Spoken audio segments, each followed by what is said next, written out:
நிச்சயமாக ஒரு பெண் அப்படிங்கிறத ஒரு பெண்ணா சாதிக்கிறது கஷ்டம், ஒரு பெண்ணா வர்றது கஷ்டம் அப்படிங்கிற இடத்தை அடிக்கடி நாம குறிப்பிடும் போதே அந்த இடம் இன்னும் பல தலைமுறைக்கு கடத்தப்படுமோ என்கிற அச்சம் என்னை போன்றவருக்கு ஏற்படுது. இந்த புத்தகத்தை எழுதின ஜென்சி சகோதரி அவர்களை நான் மனசார பாராட்டுறேன். உடைச்சு எழுதியிருக்காங்க. எல்லா வரிகள்லையுமே அவர்களுடைய இயல்பு வாழ்க்கை.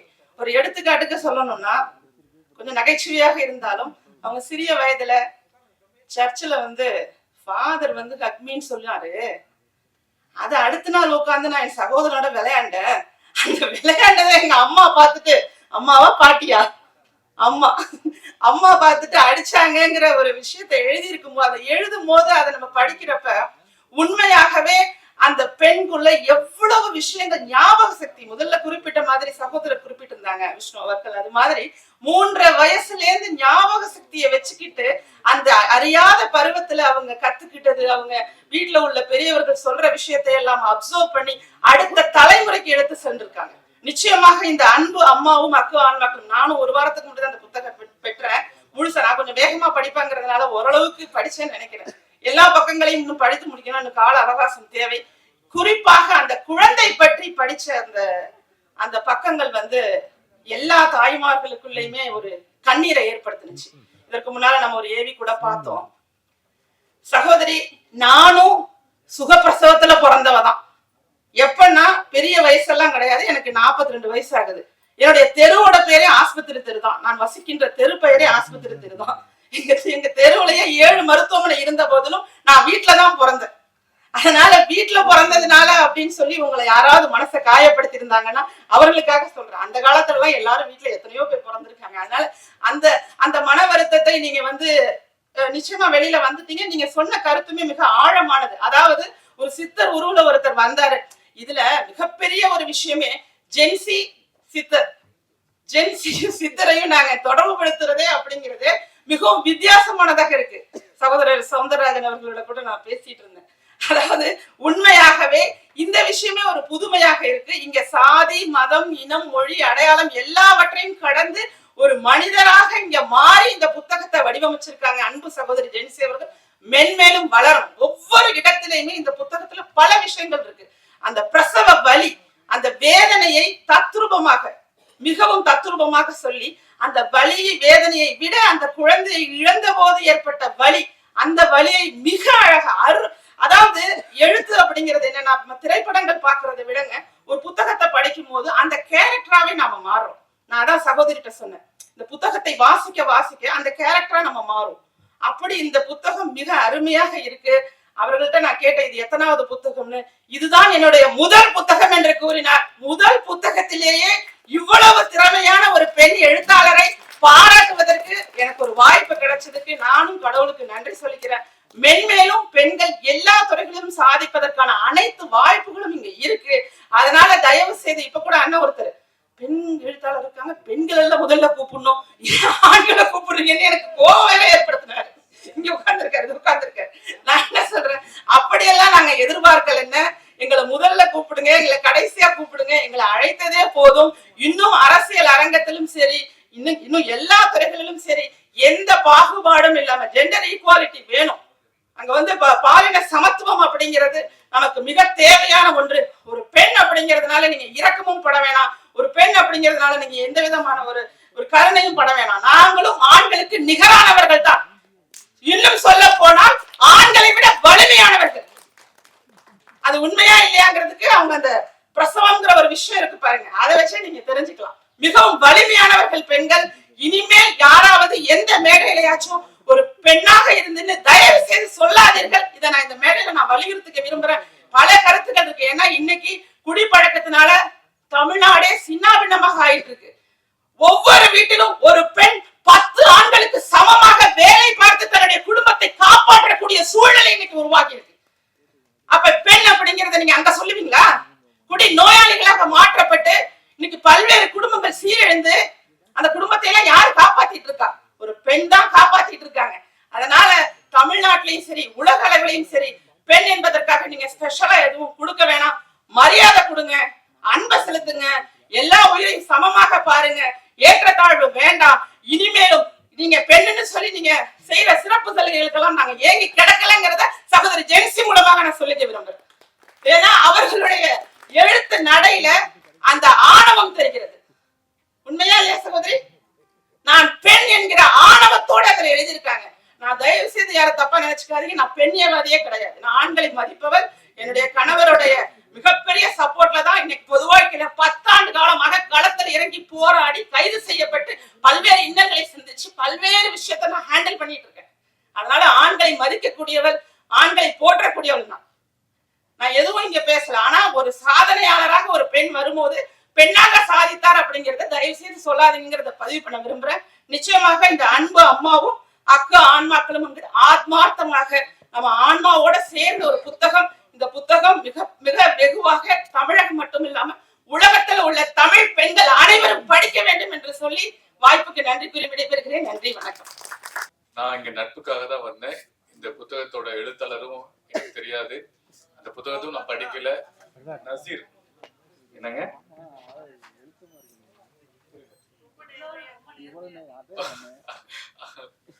நேர்மையா தானே இருக்கணும். இங்க நேர்மையா இருக்கிறதா பெரிய தப்பு, கஷ்டமா இருக்கு. நேர்மையா வாழ்றதா கஷ்டமா இருக்கு.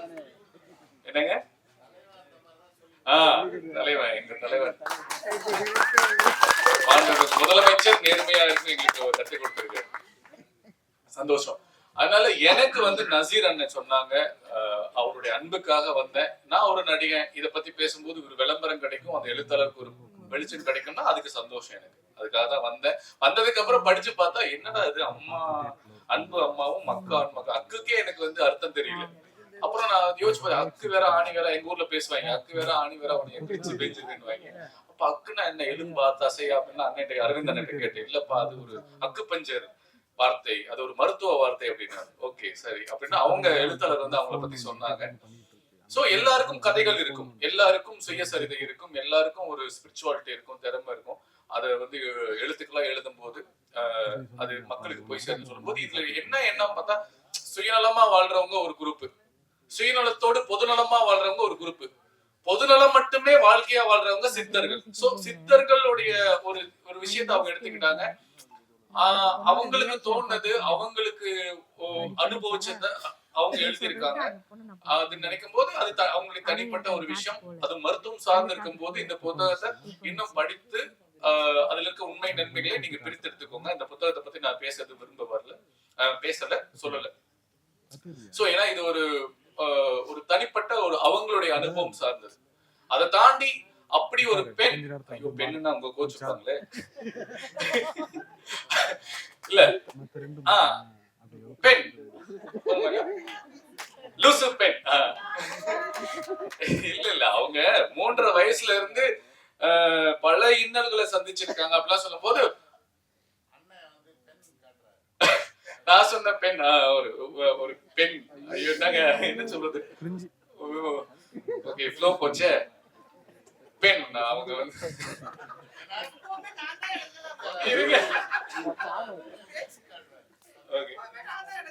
அவங்க 3 வயசுல இருந்து அவங்க அனுபவிச்ச விஷயத்தை எழுதியிருக்காங்க. அது உலகத்துக்கு கொண்டு போய் சேர்க்கணும்னு இருக்காங்க. அது ஒரு ஸ்பிரிச்சுவாலிட்டியாவும் பொதுநலமாவும் சொல்லியிருக்காங்க. படிச்சிருந்தா இன்னும் நிறைய பேருக்கு சொல்லுங்க. இங்க இருக்க எல்லாருமே இன்னைக்கு இந்த புத்தகத்தை பத்தி படிச்சு நான் அது பேருக்கு சொல்லுங்கன்னு அவங்கள நான் தாழ்மையா கேட்டுக்கிறேன். இங்க வந்ததுக்கு அப்புறம் எனக்கு ஒரு பெரிய நல்ல ஒரு விஷயம் ஒண்ணு தோணுச்சு. அவங்க ஒரு கிறிஸ்டியன், அவங்க இன்ஸ்பயர் ஆனது ஒரு ஹிந்து, ஒரு சிவன். அதை ப்ரமோட் பண்றது அண்ணன் நசீர். எப்படி இருக்கு பாருங்க, இதுதான் தமிழ்நாடு, இதுதான் தமிழ்நாடு. இன்னைக்கு ஒற்றுமையை வலியுறுத்தி ஒரு எல்லாரும் சந்தோஷமா சமமா இருக்கணும்ன்ற சொல்றதுதான் இன்னைக்கு தமிழ்நாடு இருக்கு. அது இந்த மேடை அழகா காமிக்குது. அந்த அழகான மேடையில நானும் ஒரு சின்ன ஒரு பாட்டா இருந்து ரொம்ப ரொம்ப சந்தோஷம்.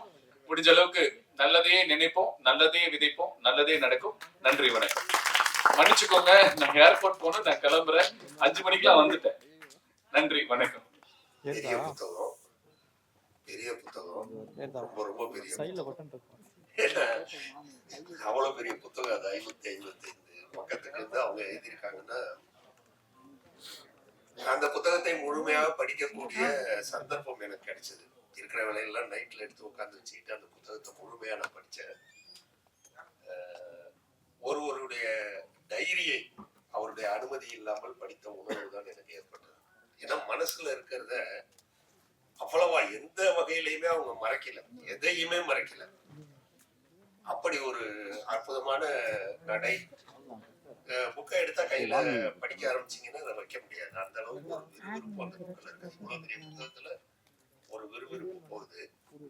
ஏன்னா புத்தகம் முழுவதும் அவர்களுடைய தேடல் என்பது தென்பட்டது. சித்தார்த்தான்னு ஒரு புத்தகம், கொன்ராட் ராக்ஸ் அவர் எழுதின புத்தகம். அதுல அந்த சித்தார்த்தான்ற கேரக்டர் வந்து வாழ்க்கைனா என்ன அப்படின்னு தேடி போக ஆரம்பிப்பான். அதை தான் நம்ம சகோதரியும் பண்ணியிருக்காங்க. என்ன வாழ்க்கை இது, என்ன இது, நம்ம எதை நோக்கி போறோம்னு. அதாவது பாரதியார் சொன்ன மாதிரி நிமிர்ந்த நடை, நேர்கொண்ட பார்வை, திமிர்ந்த ஞானச்செருக்கு, இதுதான் புதுமை பெண்ணுக்கு இருக்கணும்னு. அது எல்லாத்தையும் வச்சுட்டு தன்னை லூசு பெண்ணுன்னு சொல்லிட்டு இருக்காங்க. அப்ப புதுமை பெண்ணோட மறுபலம் வந்து லூசு பெண்ணு. அப்படி ஒரு அதாவது வந்து என்ன லூசுன்னு சொல்றீங்களா, சொல்லுங்க, நான் அதையே போடுறேன் என் புத்தகத்துக்கு. எந்த ஒரு அது என்ன சொல்ற, எந்த ஒரு கான்பிடன்ஸ் இருக்கா? அந்த அளவுக்கு என்ன லூசுன்னு தானே சொல்றீங்க. நான் லூசு தாயா, படிச்சு புரிஞ்சுக்கட்டும், மற்றவங்க என்ன லூசுன்னு நினைச்சிட்டு போகட்டும்னு.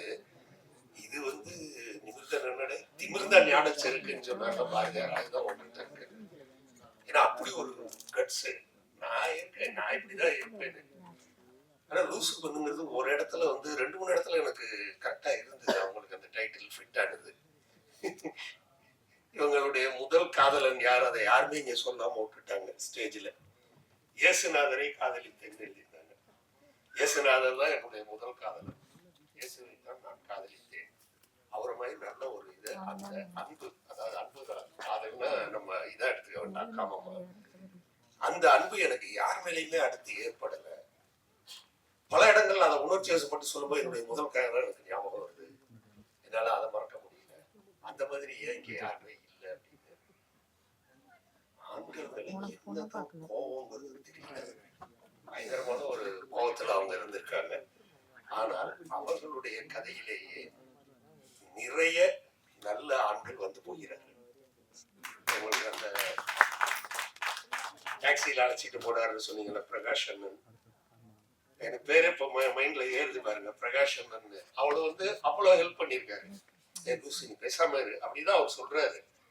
எனக்கு இவங்க எழுதின பிறகு அவங்க எல்லாரையும் கூப்பிட்டு, அதாவது நம்ம இந்த புத்தகத்தினுடைய திறனாய்வுங்கிறது பண்ணும்போது உங்க ஆட்கள் எல்லாரையும் கூட்டிட்டு வாங்க, அதுல வந்து அத்தனை கேரக்டரையும் நாங்க பார்க்கணும். ரோஸ் உங்க பெரியம்மான்னு நினைக்கிறேன். அதே மாதிரி இப்போ உங்க தந்தையை இப்பதான் நான் சந்திச்சேன். அவர் தந்தை மேல் அவங்க எந்த அளவுக்கு ஒரு பாசம் வைத்திருக்கிறாங்கிறது வந்து நான் உண்மையிலே வியந்தேன். எனக்கு எல்லாம் எங்க அப்பா தான் அப்படின்னு அந்த அந்த எல்லா இடத்துலயுமே ஓ எனக்கு எங்க அப்பா தான். புருஷன்கிட்ட சொல்றாங்க எனக்கு எங்க அப்பா தான், நான் அப்பா வீட்டுக்கு போறேன், அப்பா மாதிரி யாரும் இல்லை அப்படின்னு. நான் படிக்க படிக்க போயிட்டே இருக்குது. எங்கடா இவங்க என்னத்தை நோக்கி போறாங்க அப்படிங்கிறது எனக்கு புரியல. அப்புறம் தான் பார்த்தா அக்கு, சரி அக்கு பஞ்சர் வந்துடுச்சு. அக்குங்கிறது என்னங்கிறது நமக்கு தெரிஞ்சிடுச்சு. அக்கு பஞ்சரை கத்துக்கணும்னு முயற்சி எடுத்து அதுல தேர்ச்சியும் பெற்று அதுல பல இதை சந்திச்சு ஒரு காட்சியும், நான் சொல்ல போனா காட்சின்னு சொல்லுவோம், ஒரு சாப்டரும் ஒரு காட்சியாட்டும் அதுல அதே டென்ஷன்ஸ் பில்டப்ஸ். என்னால அதுல ரொம்ப மறக்க முடியாத காட்சி தனது 3வது மகன் அன்பு, அவர்தான் அன்பு அம்மா, அன்பு அன்புமா அப்படின்னு சொல்லியிருக்காங்க. அந்த அன்புமா 1.5 நாள் தான் வருது. 1.5 நாள் மட்டுமே வாழ்ந்த ஒரு குழந்தை. அவங்களால இன்னைக்கு வரைக்கும் அந்த குழந்தைய பார்க்க முடியல. வெறும் 1.5 நாள் மட்டுமே வாழ்ந்த குழந்தை. நான் 10 மாசம் அவங்கள சுமந்தேன் அப்படின்னு சொல்லி. அந்த குழந்தை இறந்த பிறகு இவர்களை அழைத்து சென்று மார்ச்சுவரியில் வந்து அந்த பாடியை காட்டுறாங்க. உண்மையிலே அந்த காட்சியை வந்து படிக்கும் போது எனக்கே கண்ணை கலக்கிற அளவுக்கு இருந்தது, கண்ணில் தண்ணீர் வர அளவுக்கு. ஏன்னா ஒரு தாய் எந்த அளவுக்கு வேதனைப்பட்டிருப்பாள் என்பது வந்து ரொம்ப அற்புதமா ஒரு பெண்ணா இருந்ததுனால அவங்களால ரொம்ப ஈஸியா வந்து சொல்ல முடிஞ்சிச்சு. ஒரு படத்துல இப்படிதான் நான் எடுத்துட்டு இருக்கும்போது பிரசவ வலி வருது அப்படின்னாங்க. நடிங்க அப்படின்ட்டு வந்துட்டேன். பிரசவ வலின்னா எனக்கு எப்படி நடிச்சு காட்ட தெரியும்? நான் அதை அனுபவிச்சது இல்லையே. பிரசவ வலி எனக்கு அனுபவிச்சிருந்தாதான் நடிச்சு காட்ட முடியும். நம்ம நடிச்சு காட்டணும்னா பொய்யா இருக்கும். நீங்க அனுபவிச்சிருக்கீங்களா, நீங்க நடிங்க. அதே மாதிரி பிரசவ வலி என்பதும் பிரசவம் என்பதும் ஒரு பெண்ணுக்கு மறுபிறப்பு என்பதை மிகவும் அற்புதமாக தன்னுடைய இந்த நாவலிலே அவர்கள் கூறியிருந்தார்கள். சிறுக சிறுக அவங்க இப்படி இப்படி இப்படி இப்படி போய் கடைசியா பாத்தீங்கன்னா மிகப்பெரிய இடத்த வந்து டச் பண்ணிட்டாங்க. ஆன்மாக்களோட தொடர்பு வந்து அவங்களுக்கு கிடைச்சிச்சு. எந்த பையனை இழந்தோம் என்று அவர்கள் வருத்தப்பட்டார்களோ அதே மகன் அவர்கள் காதிலே வந்து பேசினார் என்று எழுதியிருந்தார்கள். ரொம்ப அற்புதமா நிறைய விஷயங்களை அதுல ரொம்ப அழகா சொல்லியிருந்தாங்க. என்னை யாருமே சுமக்க விரும்பணுமா, நீதான் என்ன சுமக்க விருப்பப்பட்ட. எனக்கு அந்த ஆசை இருந்தது. என்னடா நம்மளை யாருமே சுமக்க மாட்டேன்றாங்க, ஒரு ஆன்மாவினுடைய ஏக்கம் அது. யாருமே நம்மளை சுமக்க மாட்டேன்றாங்களே, இந்த அம்மா நம்ம சுமக்கிறேன்னு சொல்லுதுன்னு சொல்லி அதற்காக அந்த வயதில் அந்த வயதுல 10 மாசம் வாழ்ந்து ஒரே ஒரு நாள் அவர்கள் மடியிலே வாழ்ந்து அந்த குழந்தை மறைந்தது. அது சொல்லுது, நீ அழுகாத, நீ எழுதுனா எனக்கு அழுக வரும், என்னுடைய ஏக்கத்தை தீர்த்து வச்சது நீதான் அப்படின்னு. எப்படி அவங்களுடைய அந்த வலிக்கு அது மட்டும்தான் மருந்தாக இருந்திருக்க முடியும். இப்படியே கடைசியா போய் ஆன்மாக்களோட பேசி பேசி நல்ல ஆன்மா, கெட்ட ஆன்மாக்கள் என்னை சூழ்ந்து கொண்டன, கெட்ட ஆன்மாக்கள் வந்து என்னை பயமுறுத்து நைட்ல தூங்க முடியலன்னு நம்மளும் நைட்ல தனியா படிக்கிறோம் இந்த புத்தகத்தை. நமக்கு எங்கேயாவது ஆன்மாக்கள் வருமோ அப்படின்னு நல்ல ஒரு அதற்கு உள்ள சென்று அவங்க ஆராய்ச்சி பண்ணியிருக்காங்க. ஆனா இவ்வளவையும் முடிச்சுட்டு கடைசியா என்ன சொல்லியிருக்காங்க, இப்பதான் ஆண்கள் எவ்வளவு நல்லவர்கள் என்பதை நான் புரிந்து கொண்டேன்னு அது அடுத்த பார்ட்டோட லீடு. கடைசி இது வரைக்கும் ஆம்பளைங்களை திட்டிட்டு கடைசி வழியா சொல்லியிருக்காங்க, ஆண்களை வந்து எவ்வளவு நல்லவங்க, நம்மளை எப்படி அவங்க ஷேப் பண்ணி கொண்டுட்டு வராங்கிறத நான் புரிஞ்சுக்கிட்டேன் அப்படின்னு 2வது பார்ட்ல வந்து டெஃபினட்டா ஆம்பளைங்க எல்லாரையும் பாராட்டுவாங்க. அம்மா வருத்தப்படக்கூடாது, ஆம்பளைங்களை பாராட்டுவாங்க. அந்த அளவுக்கு இல்ல, நல்ல அற்புதமான ஒரு உணர்வு. அந்த உணர்வை வந்து அவங்க ரொம்ப அழகா வெளிப்படுத்தி இருந்தாங்க. நிறைய பேர் என்கிட்ட கேட்கும் போதே கேட்டாங்க, இது என்னது அன்பு ஆன்மாவும் அக்கு ஆன்மாக்களும், அம்பு அம்மாவும் அக்கு ஆன்மாக்களும். அதை நீங்க படிச்சீங்கன்னா தெரியும் அக்கு பஞ்சர் எப்படி வந்தது, ஆன்மாங்கிறது அவங்களுக்கு எப்படி வந்ததுன்னு. நல்ல ஒரு புத்தகம். இதை வந்து பொறுமையா தான் எல்லாரும் படிக்கணும். பொறுமையா படிச்சுட்டு நம்ம இதை பத்தி ஒரு திறனாய்வு நடத்துவோம். அவங்களுடைய புத்தகம் அவங்களுடைய ஆசைப்படி உலக அளவிலே சென்றடைய வேண்டும் என்ற எனது ஆசையையும் கூறி தந்த வாய்ப்புக்கு நன்றி கூறி விடுகிறேன். மாலை வணக்கம். இன்னைக்கு வந்து ஜென்சி எழுதிருக்கிற இந்த புத்தகத்தை வந்து எல்லாரும் பேசிட்டு இருக்காங்க. எனக்கு வந்து நாஞ்சிலானுடைய பேச்சு கேட்கலான்னு தான் ரொம்ப ஆசையா இருக்கு. ஏன்னா இப்போ எல்லாம் பேசுறப்ப ஒரு நோட்ஸ் எடுத்துருந்தாரு. நானும் முஸ்தபாவா தான் பேசுகிறேன், எம்எல்ஏவோ.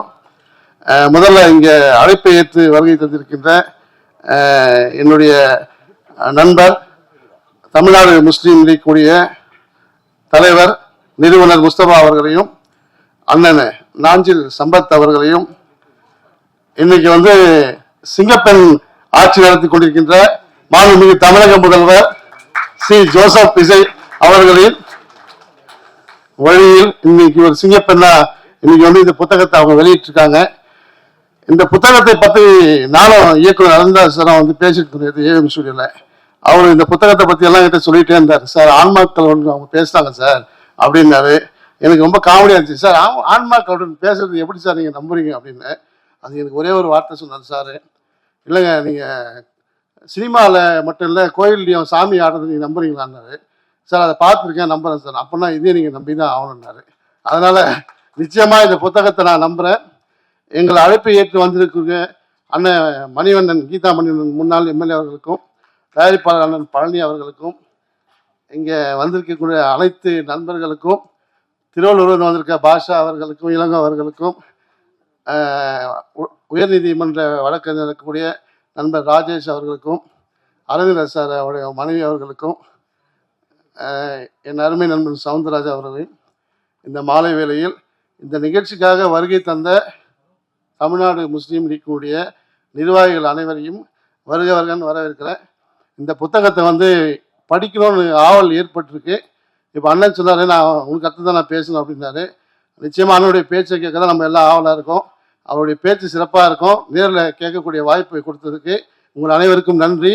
இந்த விழாவை மிகவும் சிறப்பாக ஏற்பாடு செய்திருக்கின்ற என் உடன்பிறந்த சகோதரர் நசீர் அவர்களுக்கும் நிர்மலா அவர்களுக்கும் இந்த சமயத்தை நன்றி தெரிவிச்சுக்கேன்.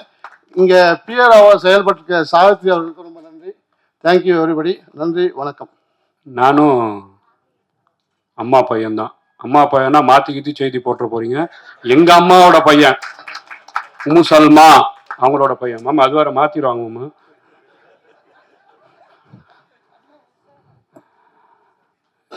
இந்த நிகழ்ச்சி மிக மகிழ்ச்சியாக எழுச்சியாக நடந்து கொண்டிருக்கின்றது. நான் ஒரு இறை நம்பிக்கையாளர். ஒரு இறை நம்பிக்கை சார்ந்த புத்தகமாக இது நான் பார்த்துருக்குறேன். நான் புத்தகத்தில் 560 பக்கம் முந்தானத்தான் வந்து கொடுத்தாங்க. சத்தியமாக முழுசாக படிக்க முடியாது. இதை முழுசாக படிச்சிருக்கோம்னா எங்கள் நாஞ்சில் சம்பத் அண்ணன் மட்டும்தான் படிச்சிருக்க முடியும். அவர் படுத்துக்கிட்டே படிப்பார். அவர் கூட ஒரு 38 தொடர் பயணம் மேற்கொண்டேன். 2017 நினைக்கிறேன். ஒவ்வொரு ரூமில் போனாலும் எப்போவுமே அவர்கிட்ட அந்த ஆண்ட்ராய்டு ஃபோன் கூட இருக்காது. நீங்கள் பாருங்களேன், இவர் பட்டன் ஃபோன் வச்சுருப்பார். என்ன மாமா படிச்சுட்டு இருக்கிறேன். படிக்கக்கூடிய அந்த 560 புத்தகத்தை இந்த பக்கத்தை படிக்கக்கூடிய ஆற்றல் படித்த அவரை தான் இருக்கும்னு நினைக்கிறேன். அவர் தான் இதை முழுமையாக பேச முடியும். இன்னொன்று கேட்டிங்கன்னா, ரொம்ப ராசியான மனிதர். 2016 டிசம்பர் மாதம் நவம்பர் மாதம் 22ஆம் தேதி நான் ஒரு அமைப்பு ஆரம்பித்தேன். தமிழ்நாடு முஸ்லீம் லீக்னு சொல்லி நான் ஒரு நிறுவனமாக இருந்து அதை தொடங்கி வைத்தவர் மரியாதைக்குரிய நாஞ்சில் சம்பத் அவர்கள். இன்னைக்கு நான் சட்டமன்ற உறுப்பினராக இருக்கிறேன். அதே மாதிரி இது வந்து ஜென்சி ஆட்சி, ஜென்சியின் புத்தகம். எந்த அளவு இந்த விஷயத்துல வந்து கஷ்டத்தையும் நஷ்டத்தையும் அனுபவிக்கிறாங்க, அதை வந்து முழு நோக்கத்தோடு இந்த புத்தகம் எழுதியிருக்கிறாங்க. அது மட்டும் இல்லாமல் இந்த புத்தகம் தென்னாட்டு சிவனே போற்றி எந்நாட்டு இறைவா போற்றி என்ற சிவபெருமானை ராசிக்கிருக்கின்றது. இந்த புத்தகம் இயேசுவின் ரத்தம் ஜெயம், இயேசுவின் ரத்தம் ஜெயம் எந்த பகவத்கீதை ஏற்றுக்கொள்கின்றதோ, எந்த புனித குரான் ஏற்றுக்கொள்கின்றதோ, இயேசு பிரானை போதித்திருக்கின்றது. அதையெல்லாம் தாண்டி இந்த புத்தகம் உங்களுக்கு தெரியுமோ தெரியாது தெரியல, இறை வசனத்தில் இருக்கக்கூடிய செய்தியை இந்த ஜெயன்சி அவர்கள் வெளிப்படுத்தி இருக்கின்றார்கள்.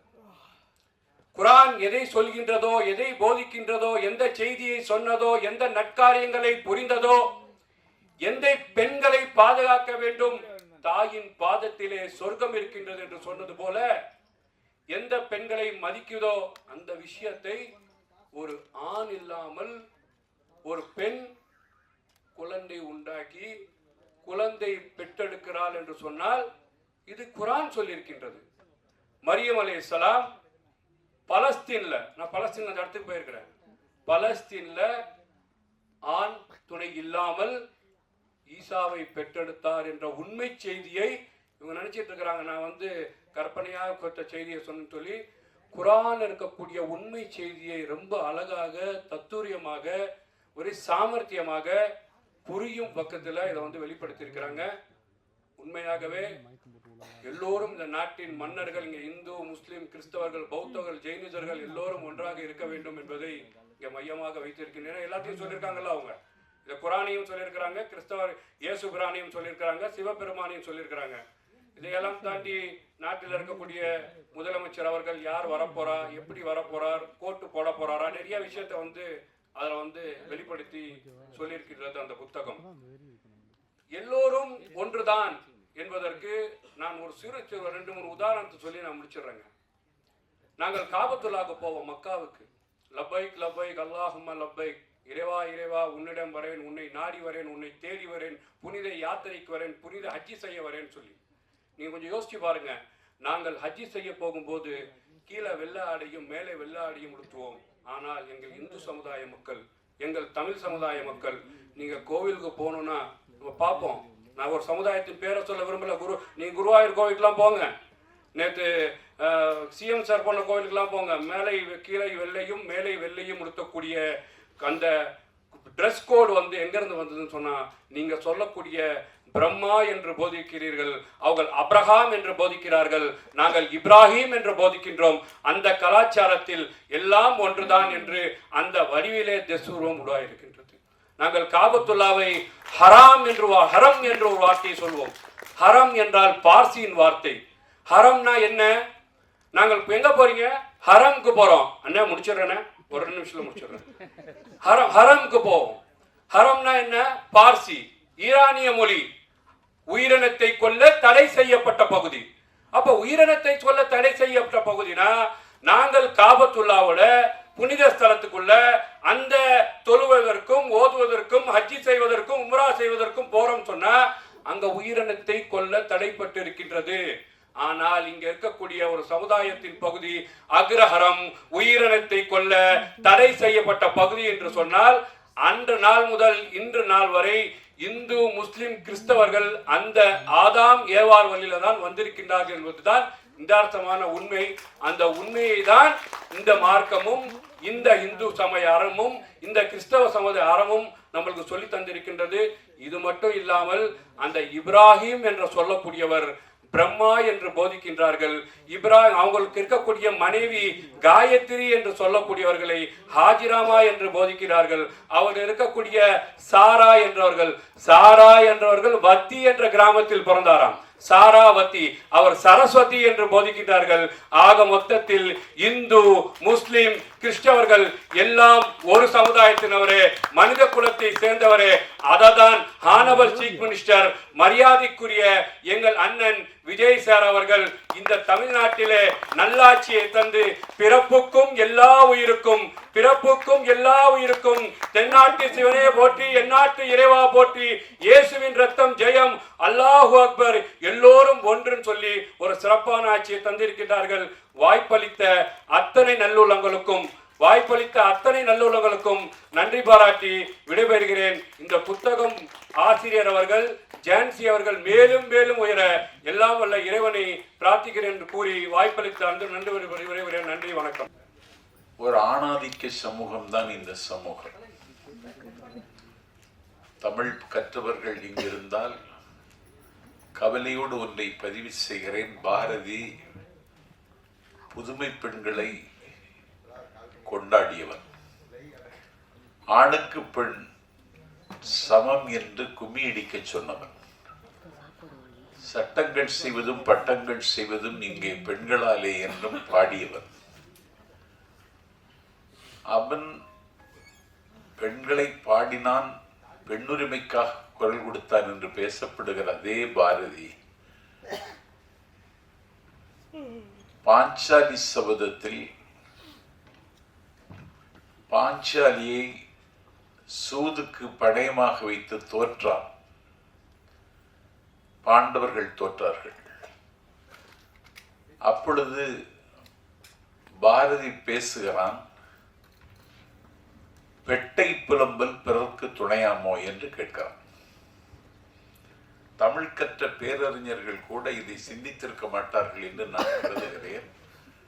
பெட்டை புலம்பல் பிறர்க்கு துணையாமோ என்று பெண்ணுரிமையை பேச வந்த மகாகவிஞன் பாரதி அந்த இடத்தில் சறுக்கி விழுந்து விடுகிறான்.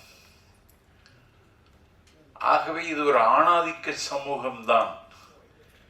இதிலே பாரதியும் விதிவிலக்கில்லை, பாரதிதாசனும் விதிவிலக்கில்லை.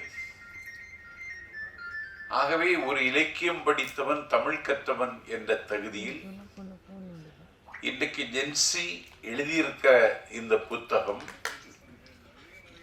ஆனந்தரங்கம் பிள்ளை டைரி என்று பாண்டிச்சேரியில் ஆனந்தரங்கம் பிள்ளை எழுதிய டைரி புத்தகமாக வந்தது. ஜென்சிக்கு வாய்ப்பு கிடைத்தால் அது கிடைக்குமா என்று பாருங்கள். அந்த ஆனந்தரங்கம் பிள்ளை டைரி குறிப்பிற்கு பிறகு நாட்குறிப்பு ஒரு புத்தகமாக வந்திருக்கிறது என்றால் ஜென்சியினுடைய இந்த புத்தகம் தான் என்பதை இங்கே பதிவு செய்ய. அவர்களுடைய நாட்குறிப்பை புத்தகமாக இங்கே மலர்ந்திருக்கிறது. அவர்கள் ஒரு 3.5 வயதாக இருக்கும் பொழுதே ஒரு சபிக்கப்பட்ட சமூகத்தினுடைய எல்லா வலிகளையும் உள்வாங்கிக் கொண்டவர்கள் எழுதியிருக்கிறார்கள். ஆண்களின் மீது அவர்களுக்கு தனித்த கோபம் இருப்பதாக நான் கருதவில்லை. ஆனால் அவர்கள் கொண்ட அந்த பாத்திரத்தில் அவர்கள் அனுபவித்த வலியை, துயரத்தை பதிவு செய்கிற பொழுது இங்கே ஆண்கள் குற்றவாளி கூட்டில் நிறுத்தப்படுகிறார்கள். ஆரியுர்த்தங்கை ஜென்சி, இங்கே கண்ணியத்திற்குரிய முஸ்தபா சுட்டிக்காட்டியதை போல இந்த நூல் முழுவதும் ஒரு சமய நல்லிணக்கத்திற்கான சாமரத்தை எடுத்து ஜென்சி வீசியிருக்கிறார்கள்.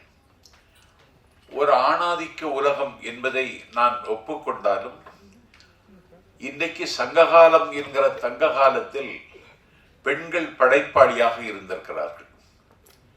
உலகில் எந்த நாகரிகம் பெற்ற சமூகத்திலும் இந்த பதிவில்லை. நான் ஜென்சிக்கு சொல்கிறேன், சங்ககாலம் என்கிற தங்க காலத்தில் பெண்கள் படைப்பாளியாக இருந்தார்கள். ஆண்களுக்கு நிகராக அவர்கள் அன்றைக்கு கவிதைகள் எழுதினார்கள். சங்க காலத்தில் ஒரு கொடைவள்ளல் இருந்தான், அவனுடைய பெயர் பாரி. மூவேந்தர்கள் முற்றுகையிட்டு பாரி பரம்பரையை சூறையாடி அன்றைக்கு அவன் கொல்லப்பட்டான் பாரி. பாரி மறைந்ததற்கு பிறகு பாரியினுடைய மகள் அங்கவை சங்கவை என்ற 2 பெண்கள் பாரியினுடைய நினைவு நாளில் அவர்கள் சொல்லுகிறார்கள், நேற்றும் இந்த வானம் இருந்தது,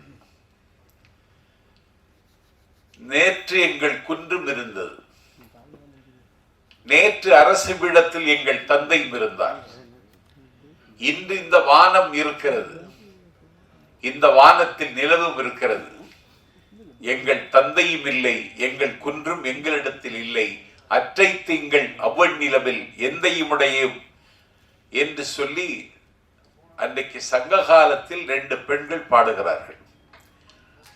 முதல் நாள் போர்க்களத்திற்கு இந்த ஊரை பாதுகாக்க வேண்டிய கடமையை செய்யக்கூடிய தன்னுடைய மணாளன் திரவியம் தேடுவதற்கு திரைகடல் தாண்டி போகிறான். அவன் திரைகடல் தாண்டி போனதான் என்பதை தெரிந்து கொண்டு எதிரிகள் அந்த ஊரை சூறையாடுவதற்கு முற்றுகையிடுகிறார்கள். இந்த ஊரை காப்பாற்ற வேண்டிய கடமைக்கு தலைமை தாங்குகிற கடமன் ஊரில் இல்லை. இந்த நேரம் இந்த தொட்டில் மண்ணை கவர எதிரிகள் வந்திருக்கிறார்கள் என்று கருதி காலத்தால் மூத்த தன்னுடைய வயது முதிர்ந்த தந்தையை போர்க்களத்துக்கு அனுப்புகிறாள் ஒரு பெண். அவர் எதிரிகளோடு சண்டையிட்டு அவர்களோடு தாக்கு பிடிக்க முடியாமல் போர்க்களத்திலே இறந்து விடுகிறார். மனச்சாட்சியற்ற எதிரிகள் அடுத்த நாளும் போர் முரசு ஒலிக்கிறார்கள். மீண்டும் மண்ணை கவருவதற்கு படைகளோடு பரிவாரங்களுடன் வருகிறார்கள் என்பதை அறிந்து கொண்ட அவள், நேற்று தந்தை இழந்தவள் இன்றைக்கு தன்னுடைய மூத்த தமையனை போர்க்களத்துக்கு அனுப்புகிறாள். அவனும் எதிரிகளோடு சண்டையிட்டு தாக்கு பிடிக்க முடியாமல் போர்க்களத்தில் இறந்து விடுகிறான். 3வது நாளும் போர் முரசம் ஒலிக்கிறது. மண்ணை காப்பாற்ற வேண்டிய கணவன் ஊரில்லாத நேரத்தில் 1000 கனவுகளோடு கல்யாணத்திற்கு காத்திருந்த தன்னுடைய வாலிப தம்பியை போர்க்களத்துக்கு அனுப்புகிறான். அந்த வாலிப தம்பியும் போர்க்களத்துக்கு போகிறான். எதிரிகளோடு சண்டையிடுகிறான், சமர் செய்கிறான். ஆழ்வலியும் தோல்வலியும் உள்ள அவன் எதிரிகளோடு தாக்கு பிடித்து நின்று களமாடுகிறான், ரத்தம் சிந்துகிறான். நிராயுத பாணியாக ஆயுதம் இல்லாமல் போராடி அவனும் அந்த களத்திலே கொல்லப்படுகிறான். தம்பியும் இறந்து போனான். என் பெருமைக்குரியவர்களே, மீண்டும் போர் முரசு ஒலிக்கும் நாளைக்கு ஒலித்தால் என்ன செய்வது என்ற கவலையோடு இருக்கிறாள். அதிகாலை நேரம் கடல் தாண்டி போன கணவன் வந்து வீட்டு கதவை தட்டுகிறான். அவள் அழுது கொண்டிருக்கிறாள், கண்ணீரும் கம்பையுமாக இருக்கிறாள்.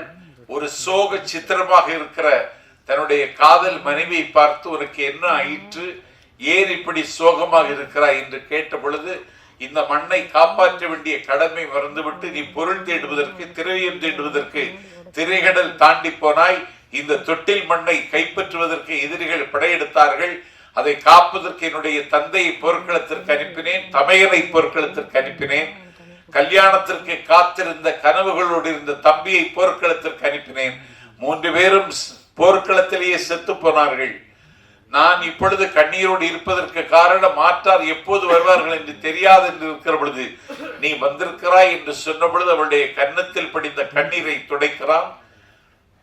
மாற்றார்கள் போர்முரசு கொட்டுகிறார்கள். அவள் கன்னத்தில் முத்தமிடுத்து விட்டு, உன்னுடைய தமையனுக்கும் தந்தைக்கும் தம்பிக்கும் நேர்ந்த கதி எனக்கு நேராது, சிறுக்களம் சென்று வருவேன், வென்று வருவேன் என்று சொல்லிவிட்டு போகிறான். அவனும் போர்க்களத்தில் செத்து போகிறான். கடைசியில் கணவன் இறந்தான், தந்தை இறந்தான், தமையன் இறந்தான், தம்பி இறந்தான். மீண்டும் மாற்றார்கள், மீண்டும் போர் முரசு ஒலித்து அந்த மண்ணை கபளீகரம் செய்ய வருகிற பொழுது 5 வயது பிஞ்சு குழந்தைக்கு அவனுடைய பரட்டை தலையை நீவி பாறு மயிர் குடுமி அவன் தலையில் எண்ணெய் நீவி வெள்ளி ஆடை உடுத்தி அவன் கையிலே வேலை கொடுத்து சென்று வா மகனே வென்று வா என்று சொல்லி 5 வயது பையனை போர்க்களத்துக்கு அனுப்பிய புறநானூற்று தாயை சங்க இலக்கியம் சித்தரிக்கிறது. ஆகவே அந்த நாளிலேயே நமக்கு பெண்களுக்கு இந்த குணம் இருந்தது தமிழகத்தில். ஆகவே படைப்பாளிகளிலே பெண்கள் தனி ரகம் அல்ல, சங்க காலத்தில் இருந்து அது இருந்துதான் வந்திருக்கிறது. இப்பொழுது ஒரு ஆணாதிக்க சமூகத்தில் ஒரு பெண் தன்னை நிலைநிறுத்துவதற்கு அவள் நிறைய போராட வேண்டியிருக்கு என்பதை நான் ஒத்துக்கொள்கிறேன். அதே நேரத்தில் ஒரு 28 ஆண்டு காலம் நெல்சன் மண்டேலா அவன் சிறை வைக்கப்பட்டான். தென்னாப்பிரிக்காவினுடைய விடுதலைக்கு போராடிய நெல்சன் மண்டேலாவை பிரிட்டிஷ் ஏகாதிபத்தியம் கைது செய்து கராக்கிரகத்தில் அடைத்து வைத்தது. அவன் 28 ஆண்டு காலம் சிறையில் இருக்கிறான். பெண்ணுக்கு கடமை அதிகம், பெண்ணுக்கு உரிமையும் அதிகம். அவன் 28 ஆண்டு காலம் சிறையில் இருக்கிற பொழுது நெல்சன் மண்டேலாவுடைய பிறந்த நாள் வரும். லட்சக்கணக்கான மக்கள் தென்னாப்பிரிக்காவில் கூடுவார்கள். ஒரு அலமாரி கொண்டு வைக்கப்படும். அலமாரி இருந்து ஒரு கேக்கை எடுத்து மேசையின் மீது வைத்து அந்த கேக்கின் மீது மெழுகுவர்த்தியை ஏற்றி அவளே விண்ணியே நின்று சத்தப்படுவாள், நெல்சன் மண்டேலா என்று வான மதுர முழங்குவாள். ஆரவாரம் செய்யும் அந்த கூட்டம். மெழுகுவர்த்தி எரிந்து தீருகிறவரை இவள் முழக்கமிடுவாள். அதே கேக்கை தூக்கி மீண்டும் அலமாரியில் வைத்து விடுவாள். பிறந்த நாள் கூட்டம் முடிந்துவிடும். அடுத்த ஆண்டும் அதே கேக்கை தூக்கி மேசையின் மீது வைத்து மெழுகுவர்த்தி ஏற்றி 28 வருட காலம் அவன் சிறையில் இருந்த காலத்தில் அவனுடைய பிறந்த நாளை பின்னி கொண்டாடினான்.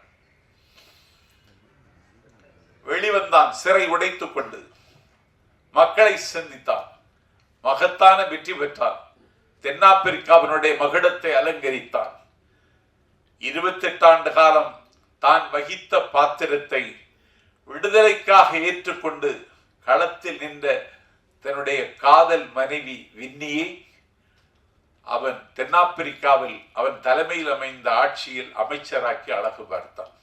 அரங்கிற்கு வந்திருக்கும் அனைத்து அன்பு உள்ளங்களுக்கும் என் மிக்க நன்றி. மீடியா நண்பர்களுக்கும் பத்திரிகை நண்பர்களுக்கும் மிக்க மிக்க நன்றி. அன்பு அம்மாவும் அக்கு ஆன்மாக்களும் என்ற நூல் வெளிவர காரணமாக இருந்தவர்கள் யாரு என்றால் அன்பு அம்மான்றது நான் கிடையாது. யாஸ்மின் பானு அப்படின்றவங்க திருநெல்வேலியை சார்ந்த ஒரு பெண். தனது 4வது பிரசவத்துல வீட்டு பிரசவத்துல இறந்து போனாங்க. என்னோட குழந்தையோட இறப்புக்கு முன் தான் அவங்களோட இறப்பு நடந்துச்சு. அப்போ நான் என்னோட தேடல் என்ன இருந்துச்சுன்னா, 1 நாள் வாழ்ந்த என்னோட குழந்தைக்கே வாழ்வின் நோக்கம் இருக்கும்போது அந்த அக்காவோட வாழ்வின் நோக்கம் என்ன நான் கண்டறியறதுக்காக பயணிக்கும் போதுதான் அந்த அக்கா எனக்கு கொடுத்த தகவல், தன்னோட குழந்தைகளுக்கு மெக்காலே கல்வி முறை கிடைக்கக்கூடாது, தமிழ் கல்வி முறையான பானு வீட்டு கல்வி முறை கிடைக்கணும் அப்படின்றதுக்காக தன் உயிரை இறைவன் கூப்பிட்ட உடனே போனவங்க தான் யாஸ்மின் பானு. அவங்க தான் அன்பு அம்மா. சோ தமிழ் மரபு மீட்டு வரணும் அப்படின்றதான் அவங்களோட வாழ்வின் நோக்கமே. இதற்காக பயணித்தவர்கள் தான் அந்த அக்கு ஆன்மாக்கள்ன்றது அக்கு பஞ்சர் மட்டும் கிடையாது. இறைவனை அடைவதற்கான வழியை காட்டி கொடுக்கும் ஆன்மாக்கள் தான் அக்கு அப்படின்றது. அன்புன்றவர் வேற யாருமே இல்லை, என் மகன் கிருபானந்த வாரியார் தான் அன்பு. நான் தேடி கண்டுபிடிச்சது பயணிக்கும் போது எனக்கு சித்தர்கள் வாழ்வியல் எதுவும் தெரியாது. நான் ஒரு கிறிஸ்தவ பெண், பிறவிகள் இல்லைன்னு நம்புற கிறிஸ்தவ மதத்துல இருந்து பிறவிகள் உண்டுன்னு நான் கண்டுபிடிச்ச ஆராய்ச்சியில எனக்கு ஒவ்வொருத்தரும் கொடுத்த தகவல்களா இது. ஒரு பெண்ணால எப்படி போராட முடியும் என்ன சொன்னாங்க மரபு வழி மருத்துவர்கள்.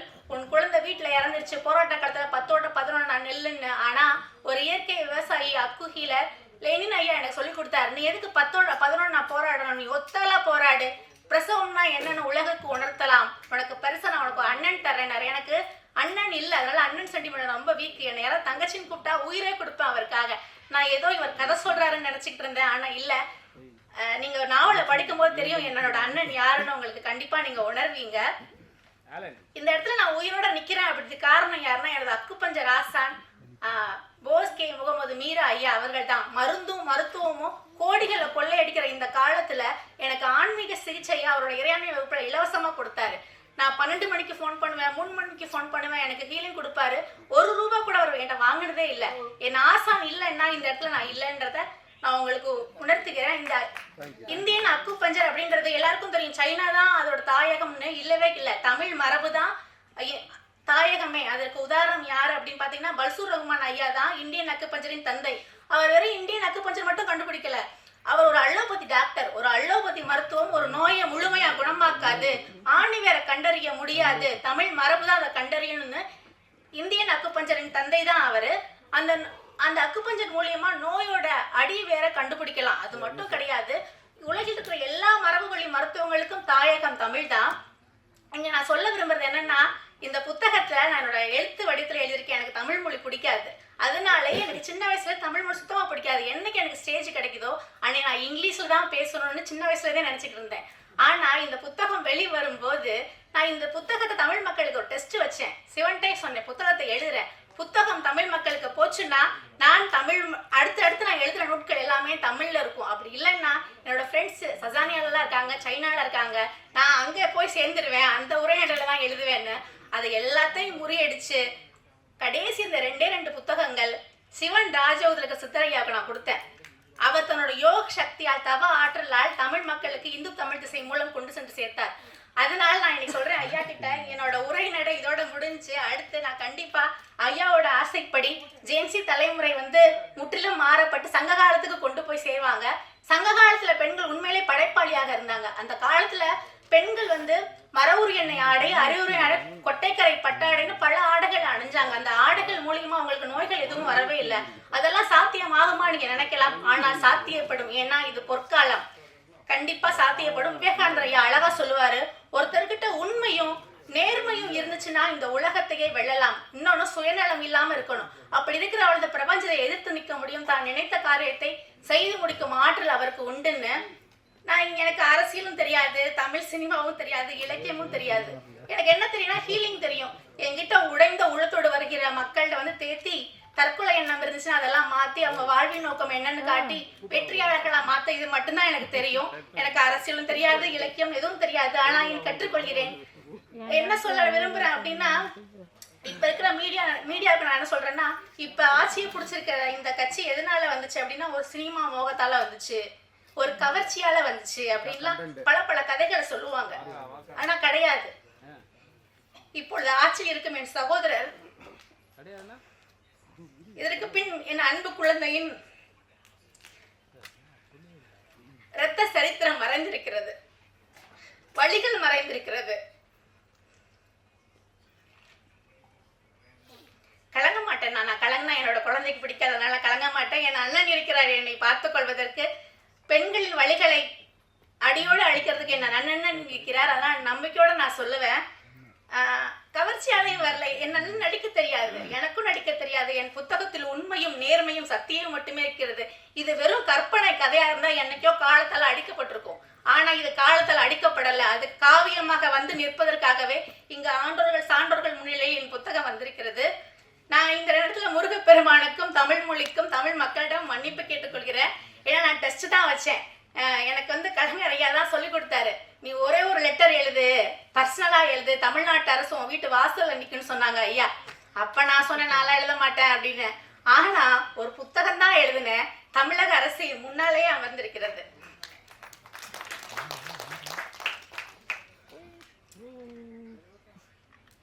நான் சினிமா எனக்கு சினிமா துறை முன்னாடிலாம் பிடிக்காது சுத்தமா. ஆனா எங்க அப்பா என்ன செய்வாங்க, 4 பக்கத்து டைலாக் எழுதி கொடுத்தாலும் வசனம் அப்படியே பயங்கரமா பேசுவாரு. எனக்கு இங்க நான் இந்த வீடியோ எடுக்கும் போதே பல டேக்கு போய்கிட்டே இருந்துச்சு. அப்பதான் சினிமா துறை கலைஞர்களுக்கெல்லாம் பெரிய வணக்கம் தெரிவிச்சேன். அப்பா எப்படிதான் நடிக்கிறாங்களோ தெரியல அப்படின்னு சொல்லிட்டு. ஆத்மன் சிலம்பரசன் அவர்களின் உள்ளத்துக்கு நான் தலை வணங்குகிறேன். நான் இறைவன்கிட்ட பிரார்த்திக்கிறேன், அவர் மனம் விரும்பிய பொண்ணை மணந்து அவர் மகிழ்வுடன் வாழ நான் இறைவனை பிரார்த்திக்கிறேன். ஒரே ஒரு குட்டி கதையோட நான் என்னோட நன்றி உரையை முடிச்சுக்கிறேன், என்னோட ஏற்புரையை முடிச்சுக்கிறேன். மகா பெரியவங்க எல்லாருக்குமே தெரியும். ஐயா ஒரு நாள் மரத்துக்கு அடியில சத்சங்கம் எடுத்துட்டு இருந்திருக்காரு. அப்ப மரத்துக்கு மேல காக்கைகள் கத்திக்கிட்டே இருந்திருக்கு. அதையும் கூர்ந்து கவனிச்சுட்டே இருந்திருக்காரு. அப்போ ஒரு பக்தர் கேட்டிருக்காரு, ஏன் ஐயா நீங்க காக்காய பாத்துக்கிட்டே இருக்கீங்க அப்படின்னு கேட்டதுக்கு மகா பெரியவா சொல்லியிருக்காங்க, அந்த காக்கை சொல்லுது, இங்க இருந்து பல கிலோமீட்டர் தூரத்துல ஒரு மாட்டு வண்டி போச்சு. அந்த மாட்டு வண்டியில இருக்கிற ஒரு வெள்ளைக்கட்டி துண்டு நிறைய கீழே கொட்டி கிடக்கு, ஒரு சாக்கு மூட்டை கீழே விழுந்துருச்சு, அதையெல்லாம் அங்கங்க கிடக்கு, எல்லா காக்கைகளும் வாங்க சேர்ந்து சாப்பிடலாம்னு கூப்பிடுது அப்படின்னு சொல்லியிருக்காரு. இந்த பக்தருக்கு ஒரு சந்தேகம், போய் செக் பண்ணி பார்க்கலாம் அப்படின்னு சொல்லிட்டு அந்த கிலோமீட்டர் தூரத்துல போய் பார்க்கும்போது அங்க உண்மையிலே அந்த சாக்கு மூட்டையிலிருந்து வெள்ளைக்கட்டி துண்டுகள் சிந்தி சிந்தி கிடந்திருக்கு. அதை எல்லா காக்கைகளும் சேர்ந்து மகிழ்ச்சியா சாப்பிட்டுச்சான். பாருங்களேன், நம்மளெல்லாம் விட அறிவு கம்மி நினைச்சிட்டு இருக்க காக்கைகள் கூட தனக்கு கிடைக்கிற உணவை பகிர்ந்து உண்டுது. நம்மளும் அன்பாவே இருப்போம், புதிய அன்புலகம் அமைப்போம். இப்ப இருக்க ஜென்சி கிட்ஸுக்காகவே நான் ஒண்ணு சொல்ல விரும்புறேன். என்னன்னா, எப்படி வேணாலும் வாழணும்ன்றது வாழ்க்கை கிடையாது. இப்படித்தான் வாழணும்னு வரைமுறையை விதித்து வாழணும். ஏன்னா உடலுக்கு தான் அழிவு, ஆன்மா அழிவற்றது. உங்கள் வாழ்வின் நோக்கத்தை அறிந்து நீங்க ராஜரிஷியாக வாழலாம். நம்ம எல்லாம் பார்ப்போம், ஹாலிவுட் படங்கள்ல மந்திரங்கள்லாம் சொல்லுவாங்க, பயங்கரமா இருக்கும். அந்த ஹாலிவுட் படங்கள் எல்லாமே பயங்கரமா சக்சஸ் ஆகும்.